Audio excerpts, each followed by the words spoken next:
Happy Pride Month. Here's a dozen queer heist movies. But first, how are we defining queer heist movies? Is it a heist movie that's important to the queer community? Is it one that has a lot of queer themes or queer subtext or a queer allegory? One that's filled with queer pain or queer joy or queer community or queer hope? I'm gonna be honest, I'm a bit of a baby gay. I just came out last year as queer, so I'm not plugged into queer culture enough to really know anything about that. I haven't personally experienced queer pain, queer joy, or much of the queer community at all. So I'm going to take the most objective path that I can. Does the movie have at least one objectively, canonically queer character? Now that doesn't mean the character needs a coming out scene, because one thing you'll notice throughout this video is that queer heist movies have been around for so long before Glee and before the legalization of same-sex marriage. There are some on this list that came out around Stonewall time. And in so many of these movies, the filmmakers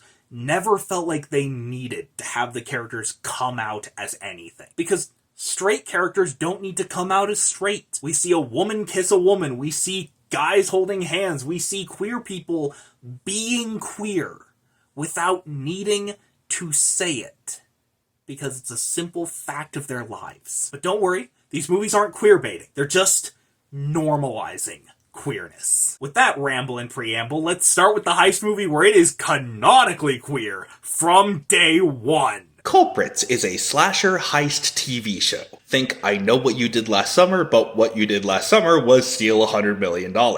It's told from the perspective of Joe Petrus, the crew's muscle. That's what they call him, Muscle, who takes his cut of the money and settles down for a quiet life, opening a small business and living with his boyfriend, now fiancé, and their adoptive kids. But his homosexuality isn't just a passing reference to check off a diversity box. It is the emotional linchpin of the entire show. Joe's save the cat moment to endear us to him is just him being a good fiancé and being a good soon-to-be father to these kids. And Joe never told his fiancé, Jules, about his past. He'd rather keep that a secret so that he can live a quiet life in self-imposed witness protection. So at first, everything about the killer and the heist has to be done behind his partner's back. And Jules knows something is up. And when Joe does open up about his past, Jules feels betrayed. He has this whole monologue about, was any of this even real? But neither of them get the time to emotionally process the betrayal, because the killer is out for Joe and his family. So Jules has to go on the run, while Joe hunts down the killer, constantly tortured by the question of whether his family will still be alive by the time he gets back, and hoping that saving his heist crew will also save his love. Follow for more heist movies. Polyamorous heist movie! The sleepover bandits decide that robbing banks isn't enough. They want to kidnap people too! Just in the most polite way possible. The night before the heist, they go to the bank manager's house, knock on the door, and say, "Hi, we're here to rob your bank," and they insist to spend the night. They join the family for dinner, sleep in their home, and then, in the morning, they go to the bank early and force the bank manager to open up the vault at gunpoint. But one of their hostages won't leave them.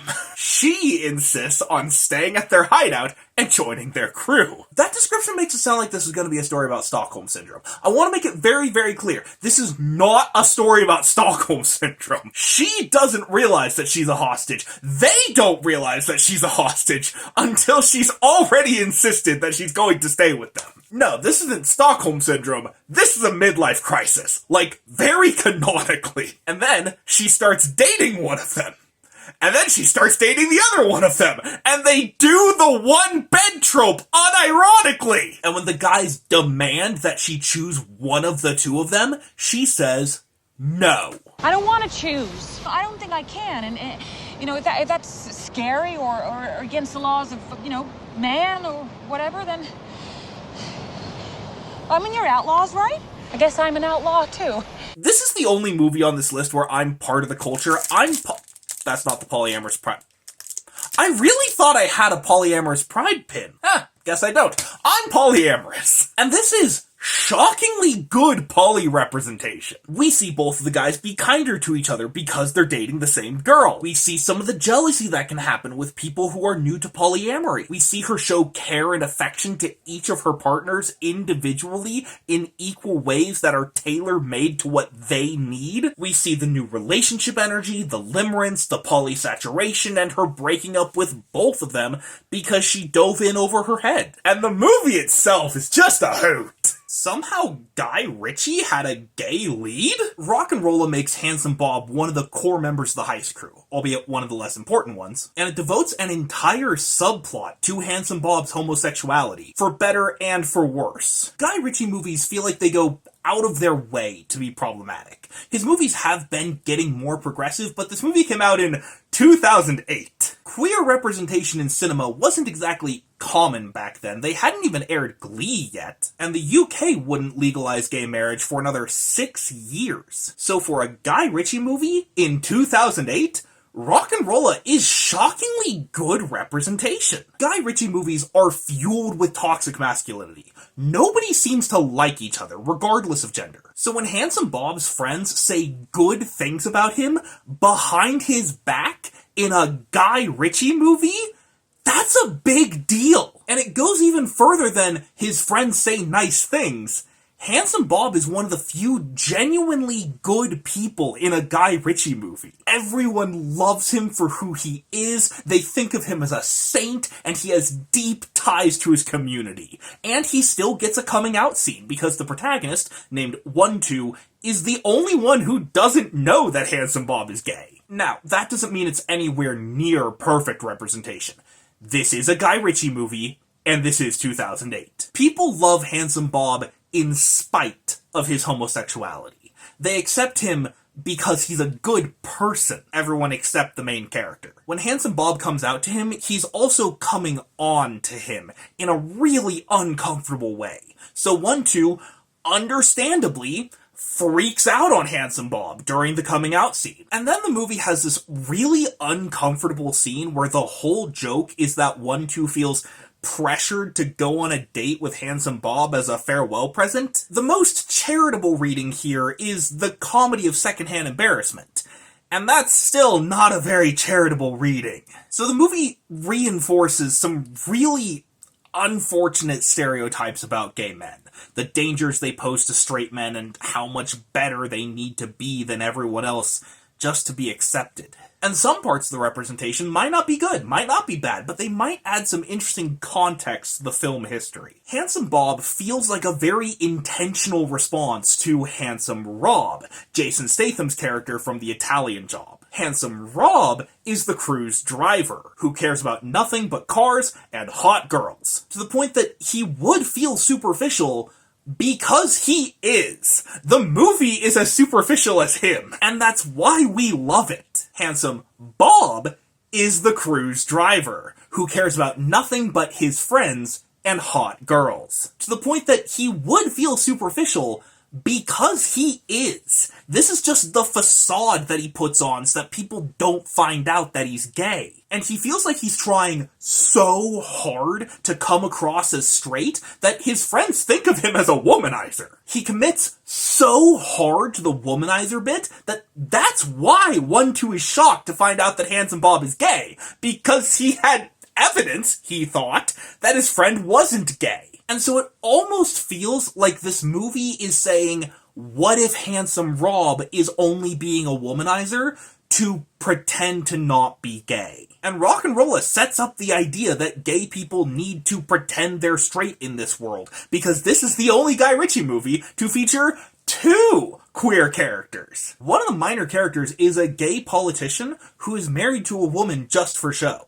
And his wife even calls herself a beard, because remember, this is 2008, and this is Guy Ritchie. But the fact that Guy Ritchie devoted an entire subplot to the idea that a gay man is a good person, the only good person, in 2008, feels like at least a step in the right direction. Yes, I spent more time on the problematic character than anyone else in this video, because the problematicness makes it more interesting. You can watch RocknRolla for free on Hoopla, which comes free with some library cards. Bang Bang is one of the most visually stunning movies I have ever seen in my life. Not heist movies, not queer movies, not animated movies, movies. Period. It's an animated short film about two partners in crime and partners in lesbianism pulling off heist after heist. The colors are gorgeous, the transitions are jaw-dropping, and the choice of where to point the camera is impeccable. If I can make my heist movie look half this good, I will be very pleased. I'm gonna be honest, I don't actually know what half the plot was, because I wasn't actually focused on the plot, I was just focused on the vibes and the aesthetic, and it left me spending half the movie just giggling with delight, and the other half dropping my jaw and audibly saying, wow! And they truly glamorize the couple. They don't glamorize their queerness, that's just treated as normal. No, the movie glamorizes them, the people, makes them look awesome, and makes you want to be like them. You can watch the full minute-and-a-half short film here. Is Kaleidoscope a queer heist movie? Let's ignore the obvious answer that it's technically not a heist movie, it is a heist TV show. That's not the point. No, the question is it queer? One of the members of the heist crew is a woman who furthers the heist by seducing another woman. But we have no idea if that member of the heist crew is queer or not. There have been multiple articles debating this. Because, sure, she seduces this woman, she goes on a date with this woman, but we have no idea if she's interested in this woman or if it's all just a con. The actress has never made a statement about it, the creators have never made a statement about it, and the context of the episode really gives you no clues one way or the other. This could be in-universe queer baiting. But what we do know is that the Mark, the woman she was seducing, is definitely queer. Is she bisexual? Is she a lesbian? Is she pan? We don't know. We don't even know that woman's pronouns. I don't think that woman gets a single line in the entire show because the seduction is one long montage with voiceover and cool music. So we know there is a queer character in Kaleidoscope. We just don't know which one. Leverage has a lesbian! Sort of. In Leverage Redemption, Brianna is our new hacker, and she has this whole episode where she gets into this interracial relationship with another woman, Emily Wu. And this is just love at first sight. Brianna sees a picture of Emily and immediately says, she's cute, and then praises her with, in a world of Edison avatars, she's a Nikola Tesla. She freaks out about being assigned to con Emily because, in her words, I've never conned anyone, cute before. And then Brianna and Emily have some very awkward flirting that might make some lesbians feel very seen and very represented. At the end of the episode, Emily calls it the best first date story ever, and they kiss! They kiss! Now, Leverage has this tradition of the client, an absolutely perfect person who is just the victim in this scenario and is perfectly set up to make us hate the Marks that we're on board with the Leverage crew conning the Mark. And in this exact episode, the client is a gay couple. Now, the Leverage fandom has some discourse about Brianna's sexuality, because in this episode, we see an asexual sticker on her laptop, and some fans have taken that to mean that Brianna is asexual. Does that mean that she's not a lesbian? Of course not! People can be more than one thing! And even if she isn't a lesbian now, does that mean that she was never a lesbian? Of course not! She could have explored her identity, had an actual lesbian relationship, and then explored more and decided that she isn't a lesbian anymore. People change. That's how character arcs work. But either way, Emily Wu is still definitely a lesbian, and either way, I am so glad that Leverage canonized some sort of queer representation, because I always just assumed Parker was asexual. Is Money Heist the most popular queer heist movie? I mean, technically it's not a movie, it's a TV show, but one of the main members of the heist crew is a trans woman. Her name is Julia Gonzalez, but as far as the heist crew is concerned, she is Manila. Her role in the heist is to pretend to be one of the hostages so that she can relay information to the crew while the hostage situation is going down. Which is, not gonna lie, kinda brilliant. And also, the plot of Inside Man. As far as I know, Julia comes out as trans after the heist, which gives you a really interesting dichotomy between who she was during the heist and who she is long after the heist is over. This is the most Gen Z movie I've ever seen. 3 members of the heist crew are women who love women. I don't know if they're bi or lesbian or whatever else, because there never needed to be a coming out scene or any sort of canonizing. Instead, a girl is just in a relationship with a girl, and that girl either is or was in a relationship with a different girl. I'm not gonna lie, I genuinely could not tell if they were in a polyamorous V or if they just used to date, because this movie does that very lesbian thing where you're very close with your partner's ex. It's probably the second one, but the movie is never clear about that, because again, the labels are not the point. The experience is the point.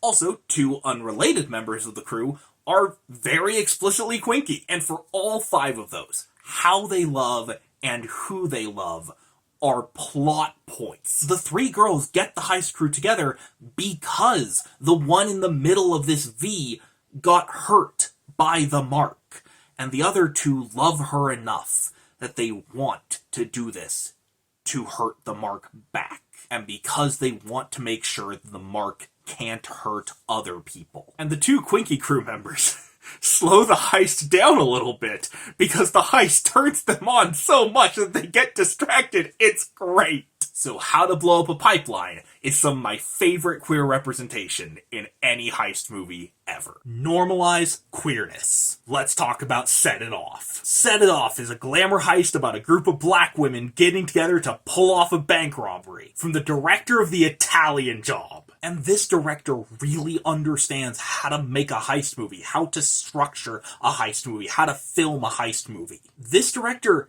is the reason why heist movies are structured around Act 1 is the why, Act 2 is the prep, and Act 3 is the heist. He's just so good at making heist movies. I might need to make a separate video about how F. Gary Gray is the king of heist movies. But today, I want to talk about normalizing queerness in heist movies. And 2 members of the heist crew just are lesbians. And it's just not a big deal. They're just obviously and effortlessly in a relationship. Their relationship is treated just as seriously and just as canon as a straight relationship. And so the movie doesn't feel the need to put the lesbians front and center, or to make a big deal about the fact that they're lesbian, or even to canonize the fact that they're lesbian. Besides, the focus of the film is not the lesbianism.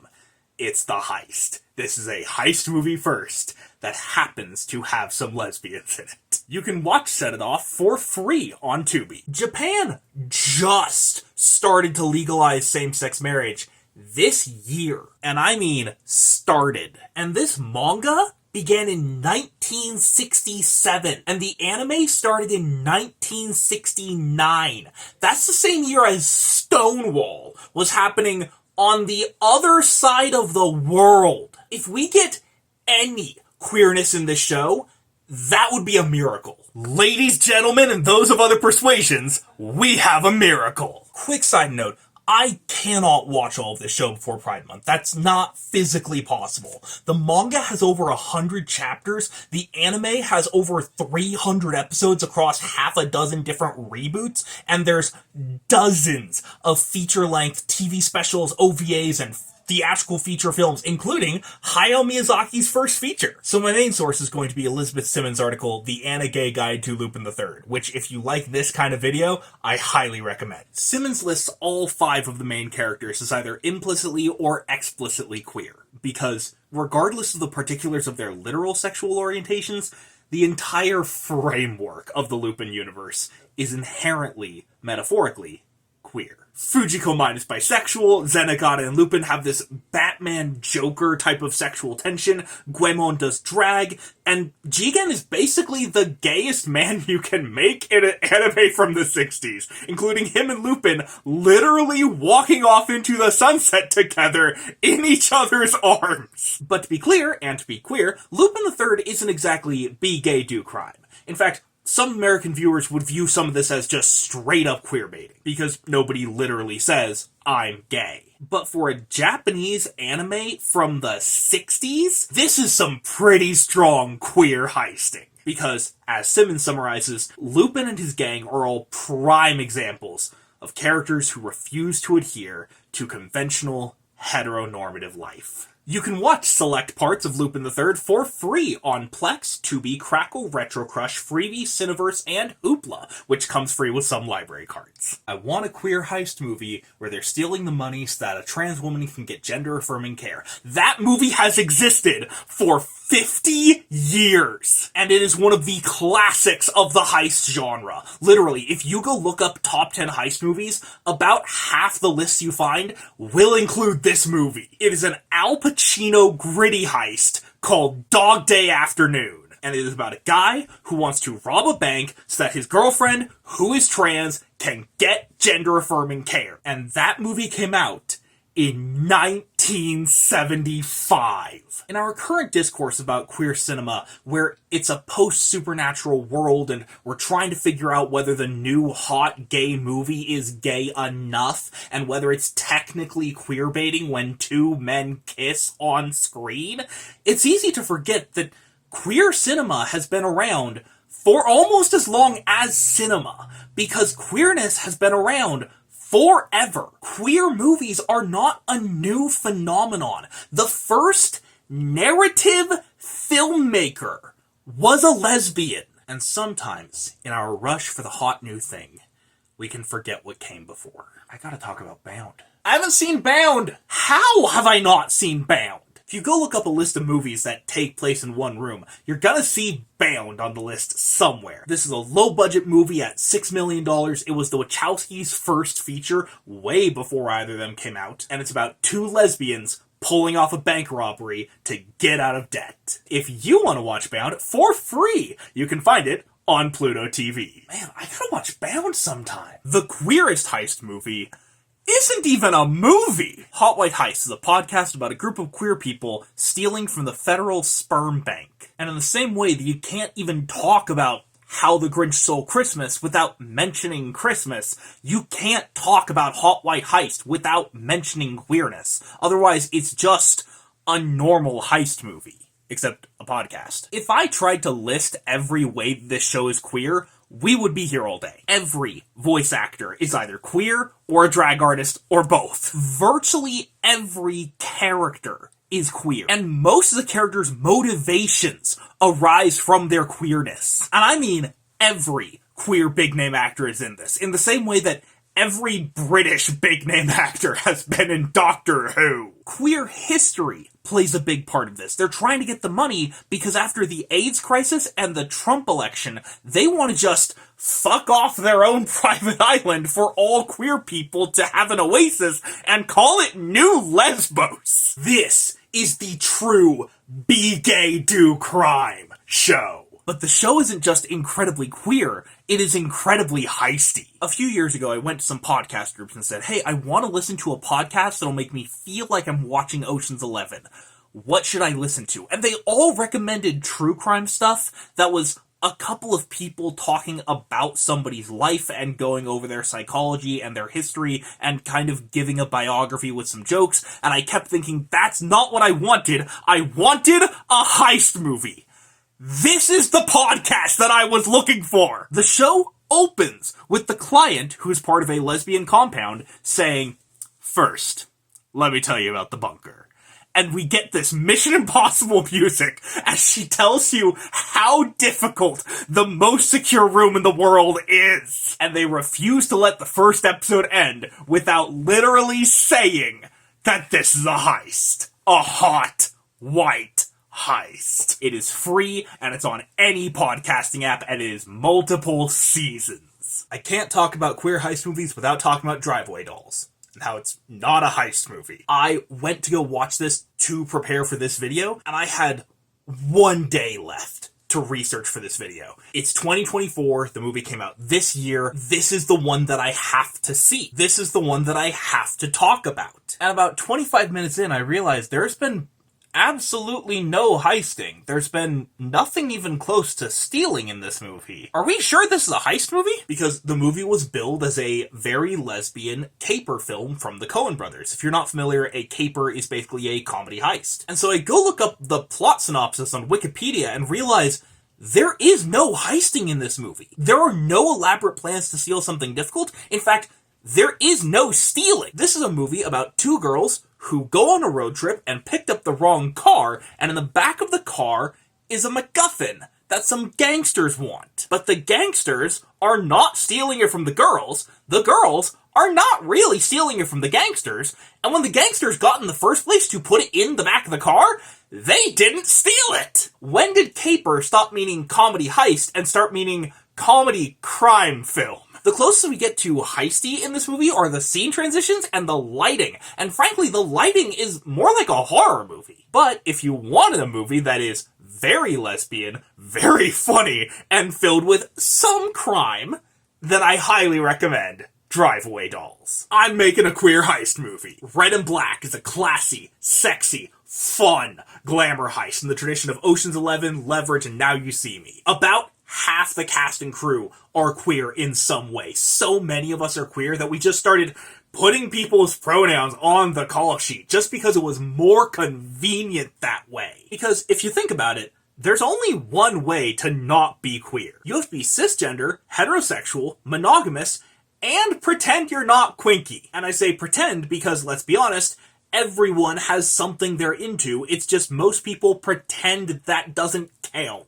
And if you're into any amount of genders that is not exactly one, you are queer. But it's not just about the fact that one of our actors literally has purple hair and pronouns. One of the members of the heist crew is a femme fatale, who is just a raging bisexual. And to be perfectly honest, the reason why is because that's the only realistic thing in the whole movie. This character is based on some actual people I know, and because of that, she's the character I understand the best out of every character I've ever written. And it just felt wrong to make her not bi. I don't mean morally wrong. I don't mean bigoted wrong. I mean that it just felt incorrect. It felt inaccurate to say that this character is only into men.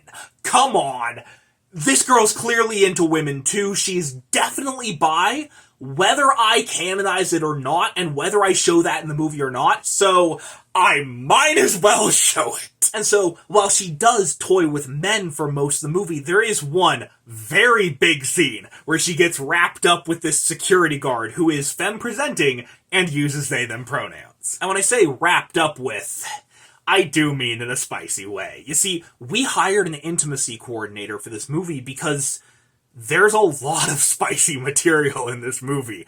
We are fetishizing everything from the poker games to the car chases, but the femme fatale in particular is also a professional dominatrix. And her role in the heist crew is to use her unusual proclivities in the bedroom to further the heist. Things like wax play to lift the mark's fingerprints. And I kept telling the intimacy coordinator and the actors, I don't want to show any nudity in this movie. That's not fun to me. I don't want to make this scandalous. I don't want to make this brutal. I want to normalize it, and I want to beautify it and glorify it. I want to treat what she does in the bedroom like a perfume commercial. I want to show how beautiful and sensual and lovely and relationship building this can be. You know what queer heist movie I want? Ragdoll from the Batman comics is canonically intersex by choice. You see, Peter Merkel Jr. decided that